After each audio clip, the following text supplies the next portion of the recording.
Hello, everyone, and welcome to the 2018 Preschool Mindfulness Summit. I'm really excited to introduce our next guest, Dr. Christopher Willard. He is a professor at Harvard Medical School and the author of several books, including Raising Resilience and Growing Up Mindful. He's a consultant, and we're very happy to have him here to share his knowledge and tips and tools with us today. So welcome. Thank you, and I'm really thrilled to be here. This is such a fun summit, and I'm the father of a preschool age child, so yeah, this feels so exciting and fun to be a part of for me. Great. So the first question I wanted to talk to you about was what you have a book called Raising Resilience. So what is resilience, and why is this important in early childhood, and how does it relate to mindfulness? Absolutely. Well, to me, resilience was kind of best defined by my friend Linda Graham, who wrote a book called Bouncing Back, and she really defines resilience as the ability to bounce back from setbacks, right? And so, we know that over the course of life, right, we face a lot of different kinds of setbacks and challenges. Some of us, it's, maybe not getting that job. Sometimes, it's something more significant, something traumatic. For kids, it can be, so many different things as well. Not getting invited to the birthday party, or even not getting, dessert or something like that will be a major setback for my 3-year-old anyway. So resilience is the ability to deal with those challenges, to me. Right. Yeah. So what in life we see some people like have huge obstacles, things that you can't imagine, and somehow they seem to bounce back sometimes even better than before, right? And then other people, they kind of seem to crumble, or they just can't seem to get over that that obstacle that happened in their life. So how do you explain that with resilience? Yeah, and I mean that, so many of the kids that I work with or that I know, have turned out okay or have not. And really what the research kind of tells us is that so many kids might experience what are called adverse childhood events. The abbreviation for this is ACEs, right? The more of these that we have, the more likely we are to have all kinds of issues into adulthood. But actually what people have found is that the number one factor in overcoming those ACEs and kind of growing up to be stable and resilient and emotionally and physically well is really kind of having like one adult in your life, one stable and consistent adult who believes in you. Maybe that's a parent or a relative, maybe it's a mentor, maybe it's a therapist or a teacher, something like that. But to me, kind of what that means is a few things, especially as it relates to mindfulness. And that is that kind of one of the most important things we can offer a kid is our own mindfulness practice. So that I get asked all the time by parents and professionals, well, what's going to be the best mindfulness technique if my kid is having a tantrum or if they have ADD or this or that? And the reality is the best mindfulness practice for that child is going to be your own mindfulness practice, your own ability to stay calm and compassionate and connected while that kid's really struggling and suffering. And that's going to be the best possible thing for them.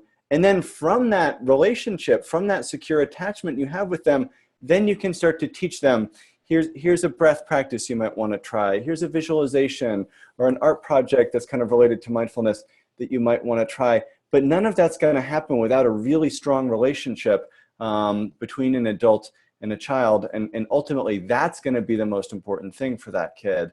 To be able to grow up resilient and grow up thriving. Yeah, that's so interesting, because I get asked the same thing from parents a lot. And if you're like breaking down and not breathing and kind of having your own temper tantrum, it's really hard to tell. Exactly. Right, and that's like co-regulation, right? That's like it's our mirror neurons. It's co-regulation of our emotions. Like we do that together, interpersonal neurobiology, and settle. The kid settles down as we settle down. And there's this meme that kind of floats around online that says, never in the history of calming down has anyone ever calmed down by being told to calm down. And I think about that, you know, with kids, they need to feel safe enough to be able to calm down. We need to be calm enough for them to feel safe and calm down, and then open up and be vulnerable and do the growth that they need to do. But it starts with the kind of presence that we have with them, I think is so key. Definitely. Well, you've touched on this a bit, but what are some of the benefits of developing resilience in your child and in yourself? Yeah. I mean, really, in all of us. I mean, you know, parenting. You know, I mean, certainly as I became a teacher and as I became a therapist, but really as I became a parent, you know, I realized kind of how many buttons were getting pressed in me, kind of from my own childhood and my own experiences with school, and you know, things like that. And so, being able to respond rather than react to those buttons, kind of getting unconsciously pressed by the kids or by other adults who are interacting with my child, right, that's going to be really important. So mindful awareness of what's happening for me is so key. And then I think really, you know, kind of teaching our kids skills for resilience through mindfulness. What we know that mindfulness and other contemplative practices do is they can help kids, right, regulate their emotions, regulate their impulses, regulate their attention.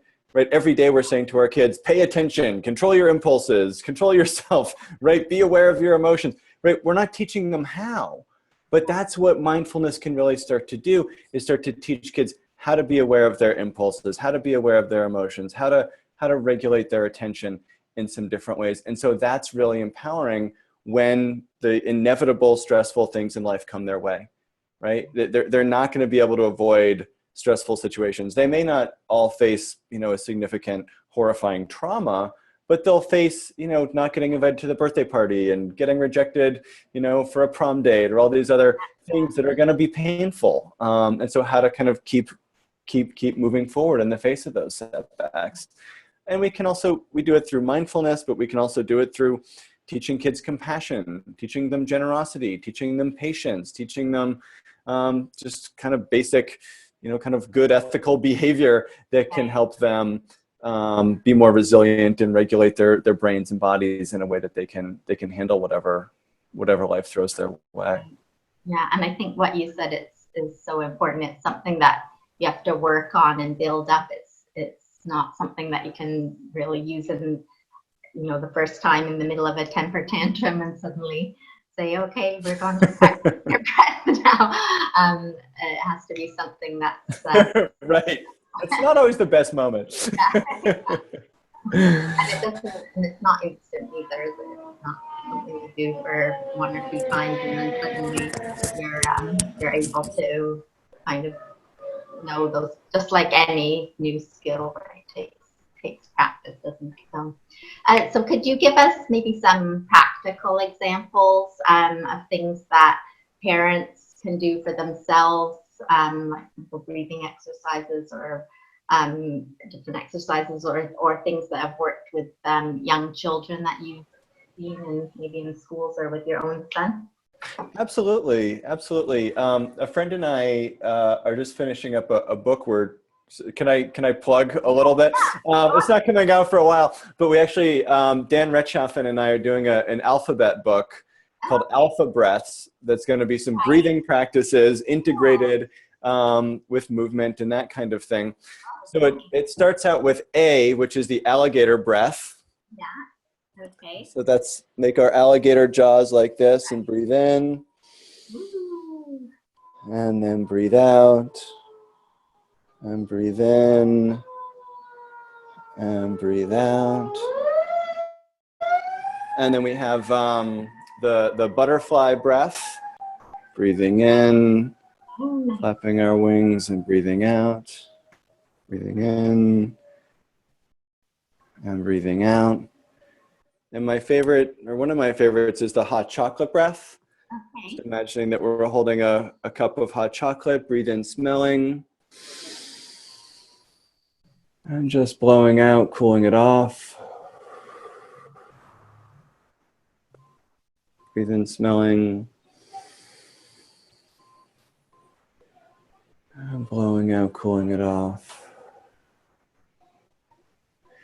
And so we've got a lot more of these. Fun, yeah. And my 3-year-old son will actually do these, which is Right. amazing. He's been doing them in his preschool. I tried to get him to do these in front of some, he'll do them on his own, but then I tried to get him to do it in front of some colleagues, and he did, okay, alligator breath. Like, okay, thanks. You know, of course, it's one in front of my colleagues that he does that.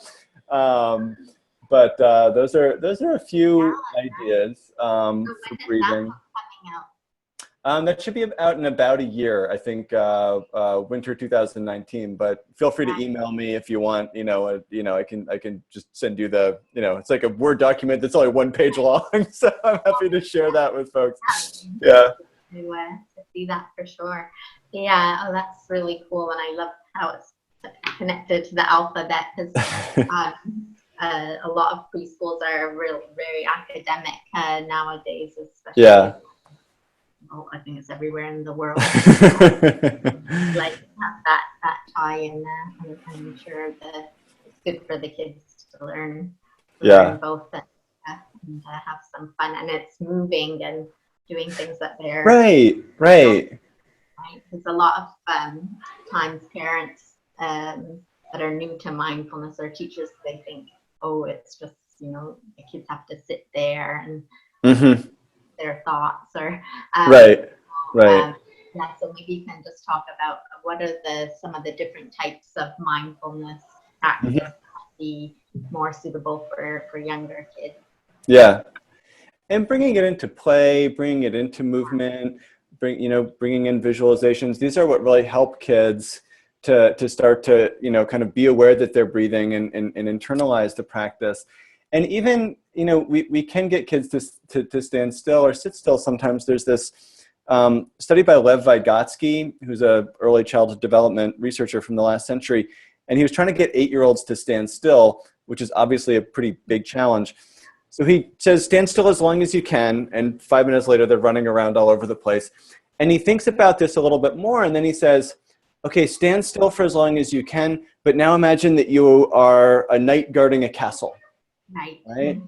And then the kids can actually stand still for like 10 or 15 minutes. So we make it a game, we make it play acting, and the kids are able to still be still, and the focus of their attention is just imagining themselves as the guard or the knight, rather than focusing on their breath, and it becomes fun, and they're still engaging, the prefrontal cortex and all that stuff, and regulating their body as they do it. It just becomes a game, and that's how we want to start teaching kids this stuff, to keep it fun, keep it a game, keep it interesting, and it works. Yeah.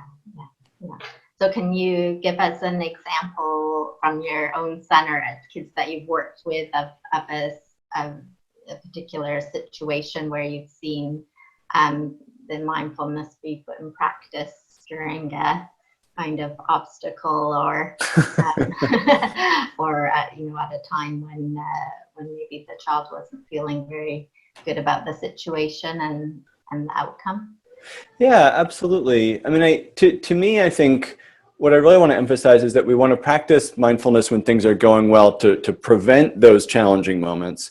And we want to catch them, kind of like as they're going up or going down. It's really hard when the kid's in full-on meltdown to reach them in any possible way, right? Their brain's just not open to anything.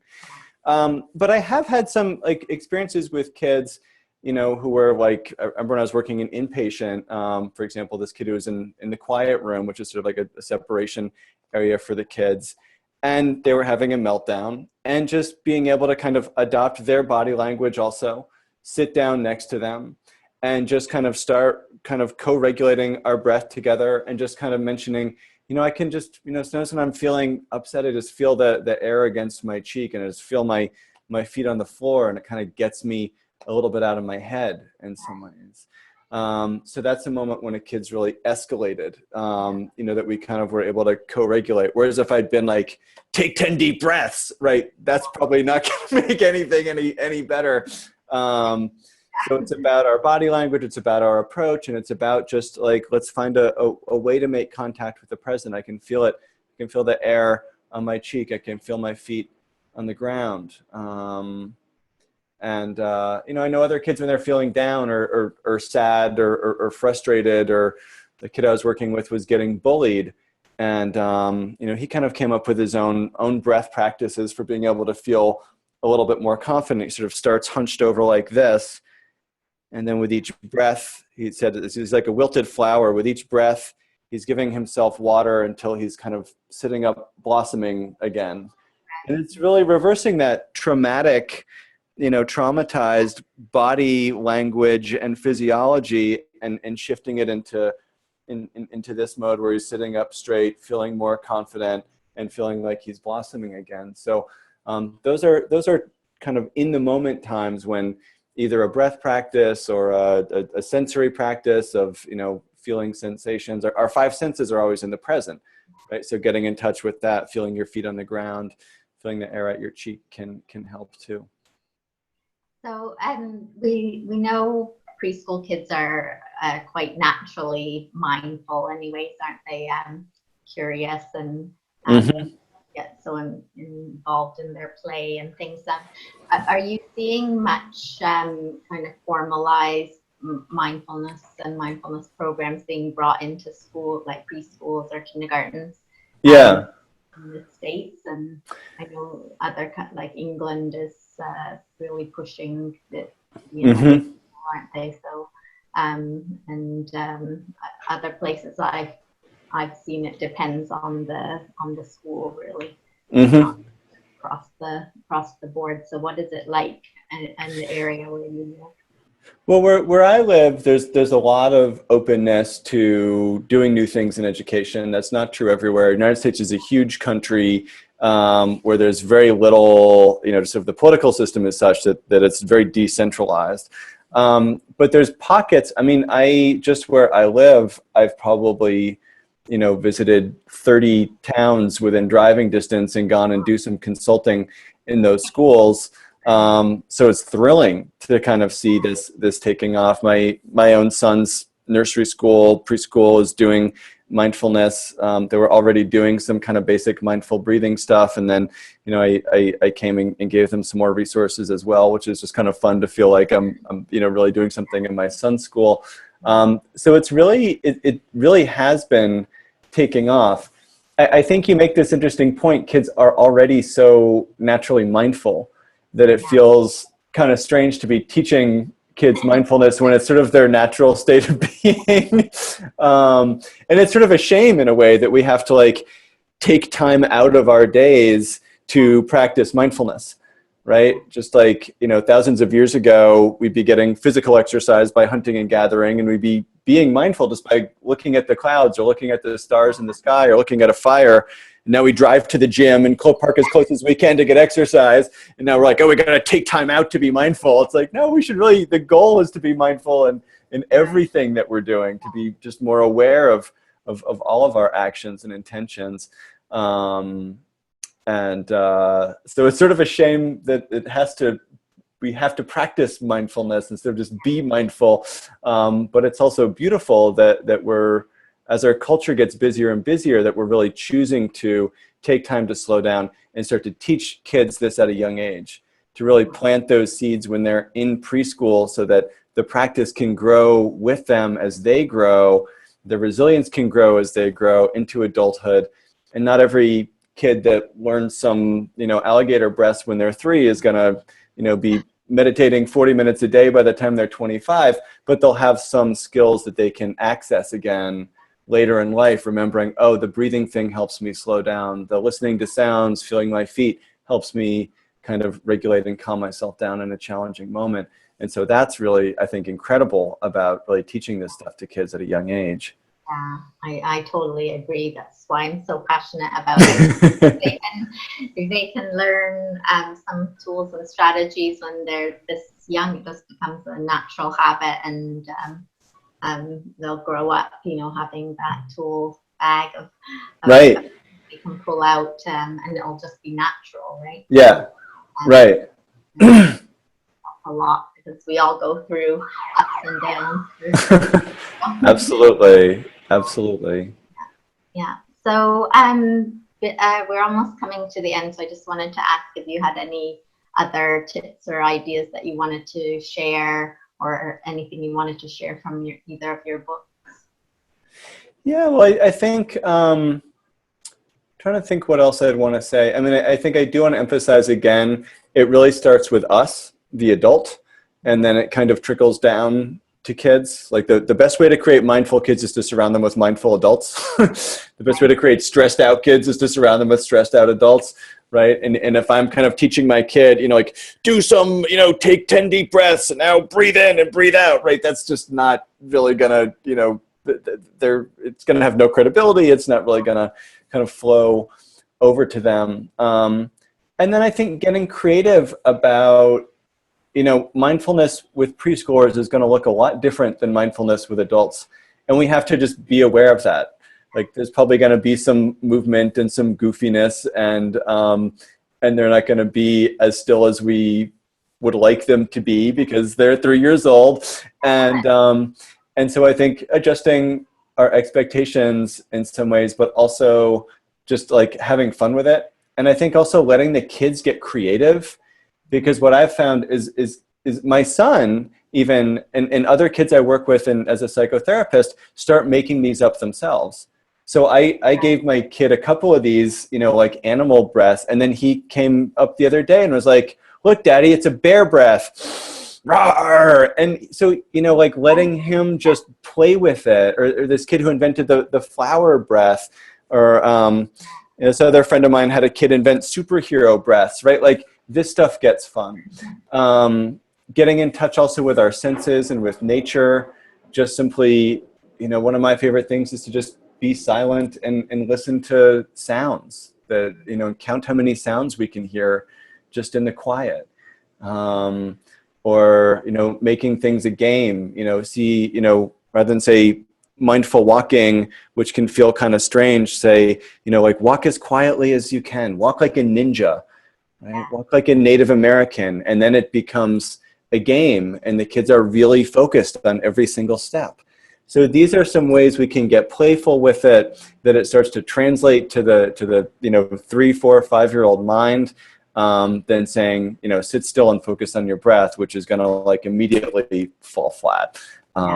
So and stories are another good way, aren't they? Reading stories and talking about the characters and stories. We have quite a few children's authors. Well, thank you so much for sharing your ideas, and we'll put the links to your books in the little box underneath the video. And of course, I'm sure everybody wants this ABC book now.